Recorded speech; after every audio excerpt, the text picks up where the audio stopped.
자, 하나님의 은혜가 이 시간 저와 여러분 가운데 충만하시기를 축복합니다. 자, 오늘 본문 말씀에는 예루살렘 성전의 미문 밖에서 일어난 아름다운 이야기가 소개되고 있습니다. 자, 이 미문은 이방인과 유대인을 구별하는 문입니다.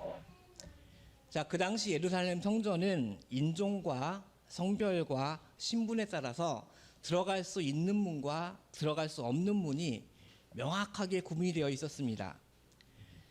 이방인은 미문 안으로 들어갈 수가 없었고 오직 유대인만 미문 안으로 들어갈 수가 있습니다. 자, 구약의 기준으로 보면 이 미문은 하나님의 백성과 세속의 백성을 구분하는 문입니다. 미문은 이방인에게는 닫혀진 문이고 우리 유대인에게는 열린 문입니다. 그런데 그곳에서 예수 그리스도의 이름으로 아름다운 역사가 이루어지게 되었습니다. 자, 미문은 문자 그대로 아름다운 문이라는 뜻입니다. 그 문이 황금과 동으로 아름답게 장식된 문이어서 사람들은 그 문을 미문이라고 그렇게 불렀습니다. 그런데 오늘 그 아름다운 문 미문에서 그 문보다 더 아름다운 일이 일어났습니다. 그 아름다운 일은 바로 예수 그리스도의 이름으로 한 영혼을 살리고 구원하는 일이었습니다. 자, 오늘 본문에 나오는 이 이야기를 통해서 영적인 교훈을 살펴보고 기도의 제목으로 삼고자 합니다. 자, 미문 밖은 늘 많은 사람들로 이렇게 붐빕니다. 왜냐하면 이방인도 유대인도 다 누구나 들어갈 수 있는 문이기 때문에 그렇습니다. 복음서에도 요한복음에도 보면 예수님께서 예루살렘 성전에 들어가셔서 장사꾼들을 보고 크게 진노하시고 그 상을 뒤엎은 곳이 바로 미문 밖 이방인들의 뜰입니다. 자, 이곳은 예배의 목적보다는 개인적인 목적으로 그렇게 많은 사람들이 붐비는 곳입니다. 그 미문 밖에 안진뱅이 거지가 있었습니다. 자, 말씀을 보니까 2절 말씀 보니까 그는 나면서부터 안진뱅이라고 했습니다. 나면서부터 안진뱅이였으니 당연히 그는 생계가 어려운 사람이었을 겁니다.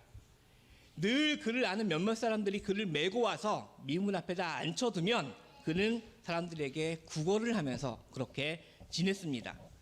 늘 미문 앞은 많은 사람들로 붐비는 곳이기 때문에 구걸이 꽤 되었겠죠. 더군다나 그 지나가는 사람들은 모두 성전으로 기도하러 가는 사람들이었기 때문에 도움을 많이 받았을 겁니다. 자, 여러분도 아시다시피 저희는 선교사 가정이죠. 네, 선교사 목회자 가정입니다. 저는 이제 중국 선교사의 부친을 따라서 98년도에 이제 중국에 가게 되었습니다. 처음에 가장 먼저 체류했던 곳이 하남성 정주라는 곳입니다. 물론 중국에 대해서 지리에 대해서 아시는 분도 계시겠죠. 그 중원을 평정할 때 그 중원, 중국의 중앙 지역입니다. 그곳에 이제 1년 동안 거주를 했었는데 처음에는 이제 중국어를 익히지 못해서 항상 그 부친을 통해서 예수님을 먼저 영접한 조선족 청년이 저와 늘 동행하면서 그렇게 통역을 해주었습니다. 자, 당시 그 정주라고 하는 도시는 한국인들이 거의 없었습니다. 그래서 한인교회가 있을 리가 없었겠죠. 그래서 주일날 예배를 드리러 가야 되는데 어쩔 수 없이 한족교회를 찾아봤습니다. 수소문해서 알아봤더니 시내 안쪽에 큰 교회가 하나 있더라고요. 그래서 그 청년과 함께 버스를 타고 그렇게 교회를 찾아갔습니다. 30분 정도 거쳐서 찾아갔습니다. 버스에 내려서 이제 교회를 향해서 걸어가고 있는데 교회가 시장 안에 있더라고요. 시장통 안에. 그래서 시장을 쭉 걷고 있는데 한 시장통을 통과해서 교회를 가고 있는데 한 50m 정도 됐을까요? 50m 정도부터 거지들이 앉아서 양쪽으로 길가에 구걸을 하고 있는 모습들이 보이는 겁니다. 이게 다 하나 누구에게만 주자니 불공평한 것 같고 다 주자니 여유는 안 되고 그래가지고 그냥 모르는 척하고 외면하면서 이렇게 걷고 있었습니다. 거의 다 이제 가고 있는데 부부가 유독 눈에 보이는 거예요. 부부가. 그래서 남편은 보니까 그 다리가 불편한지 새우 다리를 하고 목발을 옆에 두고 앉았고 아내 같은 분은 선글라스를 끼고 이제 눈이 보이지 않는지 소경인지 선글라스 끼고 이렇게 앉아서 구걸을 하는 겁니다. 그래서 갑자기 마음에 돈을 줘야 되겠다라는 생각이 드는 거여서 그 조동료 청년과 함께 주머니에 있는 돈을 다 털었습니다. 차비만 남겨놓고 심지어 점심값까지 다 털어가지고 그 돈통에다 넣어줬어요. 그래서 기분 좋게 뿌듯한 마음으로 이제 교회문을 향하여 걸어가고 있는데 갑자기 뒤가 돌아보고 싶은 겁니다. 그래서 뒤를 돌아봤습니다. 어땠을까요? 뒤를 돌아봤어요. 그런데 조금 전까지만 해도 불편한 상태로 구걸을 하고 있던 이 부부가 글쎄 남편은 목발을 어깨에다 메고 아내는 선글라스를 이렇게 걸치고 걸어가는 뒷모습이 보이는 겁니다. 하루 이틀의 수입을 단 한 번에 그렇게 벌어버렸으니 그냥 그 자리에서 바로 퇴근해 버린 거예요. 야, 20대 중반의 젊은 이 심령에 큰 상처를 줬습니다. 충격을 줬습니다. 그 부부. 근데 생각해 보니까 그 부부는 앞으로 저의 설교 예화 가운데 자주 등장할 겁니다. 앞으로. 왜 그러냐면 제가 안진뱅이를 일으키고 소경을 다시 보게 한 그런 예로서 그 부분은 앞으로 계속 등장하게 될 겁니다. 특히 오늘의 본문 말씀 읽을 때마다 늘 기억하게 될 것 같습니다. 다시 본문 말씀으로 돌아와서 1절 말씀을 보니까 어느 날 베드로와 요한이 성전에 올라가게 됩니다. 성전에. 그 두 사람은 기도하려고 성전에 올라가는 중이었습니다. 즉 그 베드로와 요한을 보고서 안진뱅이 거지는 여느 때처럼 그렇게 구걸을 합니다. 그때에 베드로와 요한은 그에게 예수 그리스도의 이름을 전합니다. 그리고 예수 그리스도의 이름으로 그를 일으켜 세웁니다. 그러자 놀라운 일이 일어났습니다. 안진뱅이가 일어나게 된 겁니다. 그는 벌떡 일어나 기뻐 뛰면서 성전으로 들어가서 하나님을 찬미하기 시작합니다. 많은 사람들이 그 광경을 보고 크게 놀랍니다. 아름다운 문, 미문 밖에서 일어난 아름다운 일입니다. 안진뱅이를 일으켰으니 아름다운 일입니다. 한 사람을 살렸으니 아름다운 일입니다. 그로 하나님을 찬미하게 하였으니 아름다운 일입니다. 그 아름다운 일의 주인공이 바로 오늘 본문의 베드로와 요한입니다. 자, 오늘 우리가 이 말씀을 들으면서 우리 마음속에 이러한 소원이 있었으면 좋겠습니다. 하나님, 저도 오늘 말씀에 나오는 베드로와 요한 같은 아름다운 믿음의 사람이 되게 하여 주시옵소서. 한 사람을 예수 그리스도의 이름으로 일으키는 그런 아름다운 사람이 바로 내가 되게 하여 주시옵소서. 저와 여러분 모두가 이렇게 간절한 소원을 마음에 품고 나아간다면 아름다운 일의 주인공이 반드시 될 줄로 믿습니다. 그러면 베드로와 요한은 어떻게 이런 아름다운 일을 할 수가 있었을까요? 첫 번째, 그를 주목했기 때문입니다. 4절 말씀을 함께 읽습니다. 시작.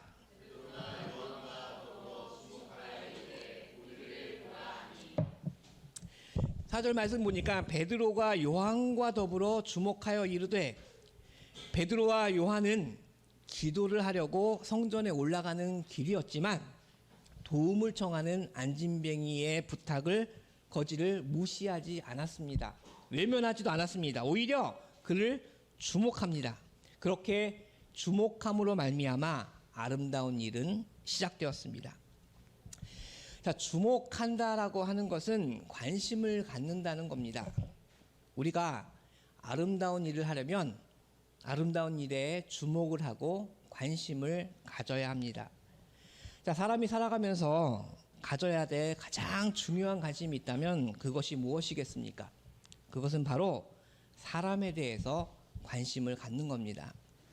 사람에 대해서 관심을 갖는 것, 정말 이것은 참으로 중요한 일입니다. 우리가 사람에 대해서 관심을 갖지 못한다면 사람답게 살 수가 없습니다.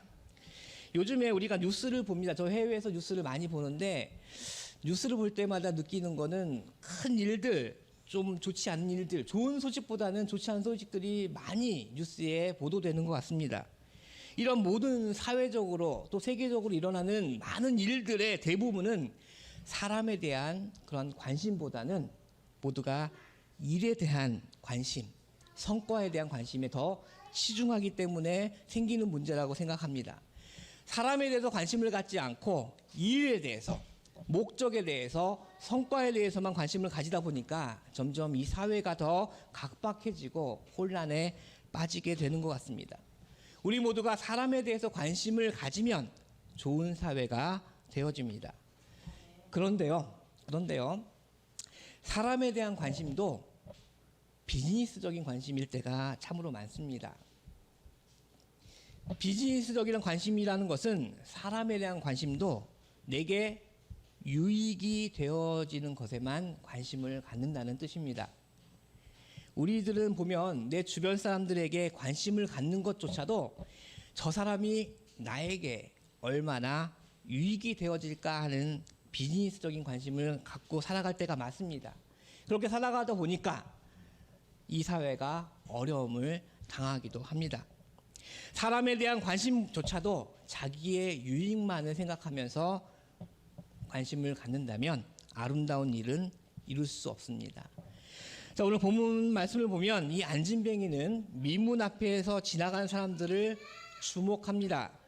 그의 관심은 누가 나에게 도움을 줄 수 있는가? 오직 지나가는 사람들의 주머니 속에 있는 돈에 관심이 있었습니다. 자, 이 안진뱅이의 관심은 오직 비즈니스적인 관심이었습니다. 누가 나한테 유익을 줄 수가 있을까? 그러나 베드로와 요한을 보세요. 베드로와 요한은 그렇지 않습니다. 그들이 안진뱅이를 주목한 것은 그를 통해서 어떠한 유익을 얻고자 함이 아니었습니다.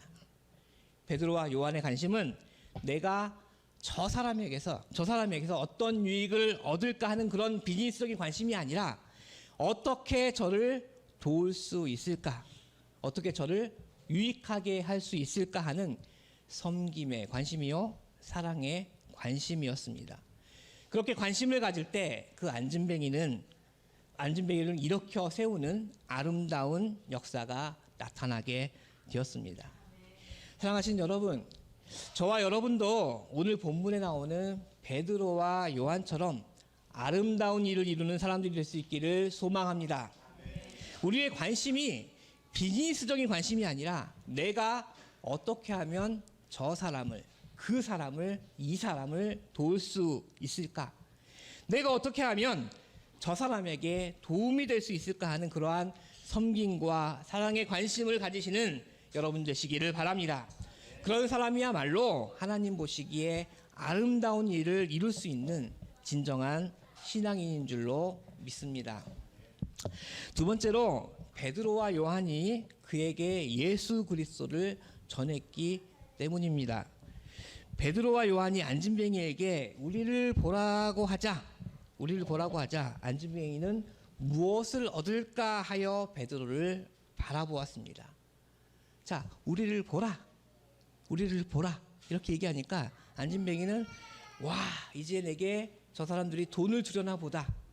그런데 그냥 주지 않고 우리를 쳐다봐 달라고 하는 거 보니까 꽤나 큰 돈을 주려나 보다. 이렇게 내심 기대를 하고선 베드로와 요한을 얼른 바라봤습니다. 그때에 베드로와 요한이 그 안진뱅이를 향해 이렇게 이야기합니다. 6절 말씀 크게 있습니다. 시작.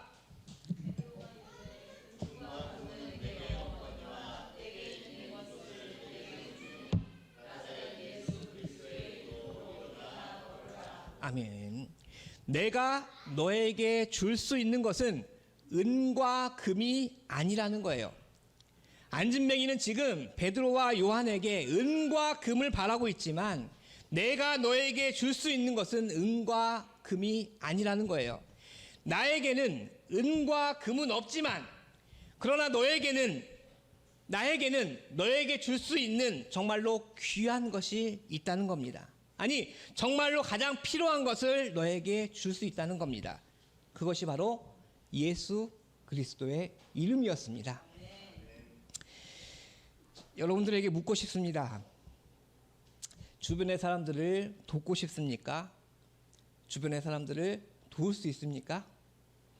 자, 이 질문을 받고 나면 대부분 사람들은 마음속으로 얼른 돈이나 물질부터 이렇게 생각을 할 겁니다. 물질로 돕고 돈으로 돕는 문제를 생각을 할 겁니다. 여러분이 주변 사람들을 도울 수 있습니까? 라고 누군가 질문을 하면 없다, 아니면 주저하다가 모르겠다라고 회피를 할 겁니다. 왜? 돈이 없으니까. 돈이 없어서 도울 수 없다고 그렇게 얘기를 합니다. 그런데요, 우리는 얼마든지 우리의 주변 사람들을 도울 수가 있습니다. 그들에게는 우리가 그들에게 줄 수 있는 예수 그리스도가 있기 때문입니다. 나의 이웃들에게 줄 수 있는 것들 가운데 가장 귀한 것, 가장 필요한 것, 그것이 바로 예수 그리스도임을 꼭 기억하시길 바랍니다. 이러한 믿음이 있어야 우리는 아름다운 일을 할 수가 있습니다. 저들에게 정말로 필요한 것은 은과 금이 아니라 저들이 지금 당장은 알지 못하지만 진정 저들의 인생에 있어서 가장 귀하고 정말로 필요한 선물이 바로 예수 그리스도라는 그런 믿음 가지시고 그 예수 그리스도를 이웃에게 줄 수 있는 그런 성도님들 되시길 바랍니다. 자, 예수 그리스도를 준다는 것 두 가지 의미를 가지고 있습니다. 하나는 예수 그리스도를 전하는 겁니다. 예수님을 전하는 거예요.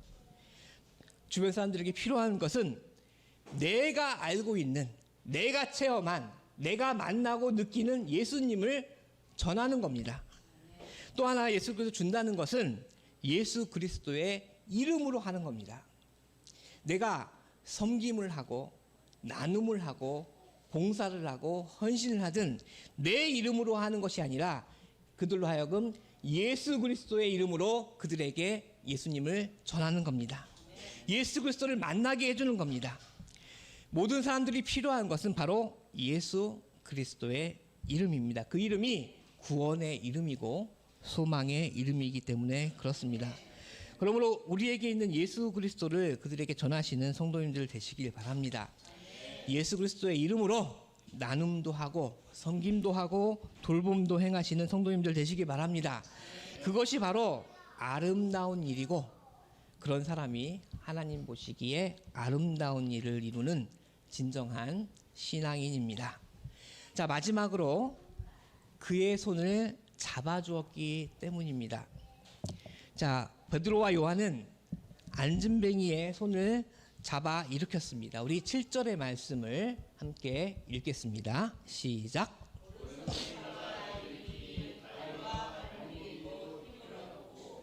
아멘. 오른손을 잡아 일으키니라고 했습니다. 오른손을 잡아 일으키니. 홀로 설 수 없는 그를 붙들어 주었습니다. 자, 우리가 가만히 둘러보면은 우리 주변에는 나의 손, 내 손을 필요로 하는 사람들이 많이 있습니다. 자, 과거에 좀 오래됐습니다. 외국에서 선풍적인 인기를 얻었던 이 프리허그 캠페인이라는 것을 여러분도 기억하실 줄로 믿습니다.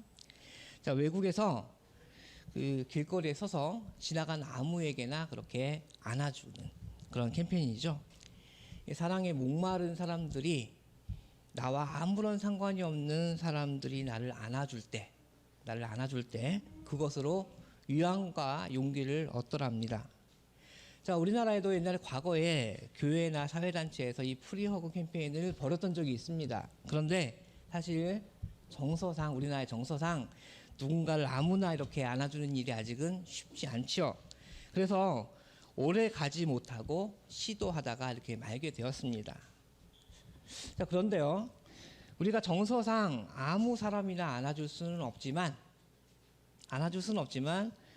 그러나 누군가의 손은 잡아줄 수가 있습니다. 근데 하긴 이 손 잡아준 것도 요즘 같은 이 코로나 팬데믹을 겪은 이 시대에는 손 잡아주는 일도 쉽지가 않습니다. 아무나 이렇게 손을 잡아줬다가는 이상한 사람 취급 당할 수 있죠. 그러나 멀리 나갈 필요 없이 길거리로 나갈 필요까지 없이 가까이 우리 주변에 손을 잡아줘야 될 사람들은 참으로 많습니다.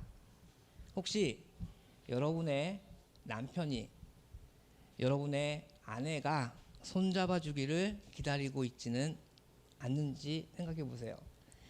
여러분의 자녀들이 아버지, 어머니가 손잡아 주기를 기다리고 있지는 않습니까? 이웃 가운데에 여러분 손잡아 주기를 기다리고 있는 이웃들은 없습니까? 우리 교회 안에 여러분이 손잡아 주기를 기다리는 그런 성도님들이 혹시 없습니까? 그냥 손을 잡아주는 것이 아니라 예수 그리스도의 이름으로 손을 잡아주자는 겁니다. 그것이 바로 신앙의 격려이고 사랑의 격려입니다. 그것이 얼마나 아름다운 일인지 모릅니다. 자, 우리도 한번 해볼까요? 혹시 손을 잡을 수 있는 관계나 상태가 되시면 손 한번 꽉 잡아주세요. 자, 진심과 사랑과 정성을 담아서 이렇게 한번 손을 꽉 잡고 얘기해 보세요. 힘내세요. 주님이 함께 하십니다. 자, 여러분, 의외로 내 남편, 내 아내가, 또 내 자녀, 내 부모가, 또 의외로 우리가 함께 신앙생활하고 있는 이 교회 안의 공동체의 구성원 성도님 사이에서, 또 내가 속해 있는 어떤 공동체 사회에서 누군가가 내 손을 잡아주면 힘을 얻을 수 있는 사람들이 많이 있다는 사실을 잊지 마시길 바랍니다. 자, 손을 잡아주시길 바랍니다. 누구의 이름으로요? 예, 내가 예수님의 마음을 가지고, 예수님의 사랑을 가지고 당신을 격려합니다. 예수님의 심장을 가지고 당신을 위로합니다. 이러한 마음을 가지고 진심을 담아서 손을 잡아주게 될 때에 아름다운 역사가 일어나게 될 줄로 믿습니다. 자, 그런 사람이 하나님이 보시기에 아름다운 일을 하는 진정한 신앙입니다. 자, 이제 말씀을 정리합니다. 자, 오늘 베드로와 요한은 민문에서 앉은뱅이를 일으켰습니다. 성전문에 앉아서 구걸이나 하던 그를 성전에 들어가서 하나님을 찬미하도록 하였습니다. 자, 신앙생활을 하면서 우리가 할 수 있는 일, 그리고 해야 하는 아름다운 일이 있습니다. 우리의 주변 사람들에게 관심을 갖는 겁니다. 자, 내 주변 사람들에게 구원의 주, 소망의 주 예수 그리스도를 전하고 예수 그리스도의 이름으로 그들을 섬기고 나누고 돌보는 삶을 사시길 바랍니다. 예수 그리스도 이름으로 내 주변 사람들의 손을 잡아주면서 신앙의 격려와 사랑의 격려를 하는 성도님들 되시기를 바랍니다. 그것이 바로 전도이고, 그것이 바로 더 나아가서 선교입니다. 전도는 사람에 대한 관심입니다. 단순히 내가 그 사람을 교회로 데리고 와서 앉히겠다는 그러한 관심이 아니라 그 사람에 대한 사랑의 관심이자 섬김의 관심입니다. 자, 그들에게 정말로 필요한 것이 예수 그리스도임을 우리가 알고 예수님을 전하는 것이고, 예수 그리스도의 이름으로 사랑과 섬김의 손을 내미는 것이 바로 전도고 선교입니다. 세상에서 가장 아름다운 일은 사람을 사랑하는 일입니다. 그 사람을 사랑하는 가운데 가장 큰 사랑은 바로 영혼을 구원하는 사랑입니다. 이사야서 52장 7절 말씀에 좋은 소식을 전하며 평화를 공포하며 복된 좋은 소식을 가져오며 구원을 공포하며 시온을 향하여 이르기를 내 하나님이 통치하신다 하는 자의 산을 넘는 발이 어찌 그리 아름다운가 했습니다. 정말로 아름다운 발은 좋은 소식, 복된 소식, 구원의 복음을 가지고 사람을 구원하려고 산을 넘는 발이고, 그 발이야말로 아름답다고 하는 하나님의 말씀입니다. 자, 한 영혼을 구원하려고 애쓰는 그 전도의 발걸음보다 더 아름다운 것은 없을 겁니다. 그러므로 저와 여러분 모두가 오늘 베드로와 요한처럼 사람에 대해서 관심을 가지고 영혼을 살리는 아름다운 일에 합심을 한다면 여러분 모두는 하나님 보시기에 더 아름다운 성도님들 되실 것이고, 교회는 반드시 하나님 보시기에 더 아름다운 교회가 되어질 줄로 믿습니다. 자, 한 주간도 사람을 사랑하는 성도님 되시고 영혼 구원에 힘쓰시는 아름다운 성도님 되시기를 주님의 이름으로 축원합니다.